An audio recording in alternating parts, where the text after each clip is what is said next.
آیتم دوم منوی اصلی زوم ستینگه، تنظیمات زون ها. وقتی وارد این قسمت میشیم دو زیر شاخه وجود داره، یک وایرد زون، دو وایرلس زون. وایرد زون به معنی زون های باسین و وایرلس زون به معنی زون های بیسیم. در دزگیر زیرو مدل زدبان شما 4 زون باسین دارید و 2 زون بیسیم.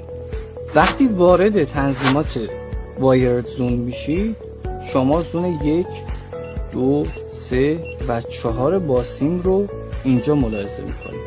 برای تنظیمات هر یک از این زون ها بخش به بخش رو با هم پیش میبریم. به طور مثال وایرد زون 1 رو انتخاب میکنیم، یعنی زون باسیم یکتون رو که وقتی واردش میشیم اولین گزینه‌ای که باش مواجه میشیم زون دیلی هست.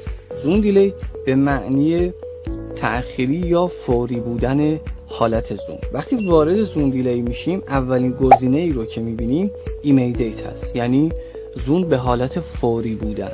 معمولا در تمام زون هایی که در خیلی از دزگیرها وجود داره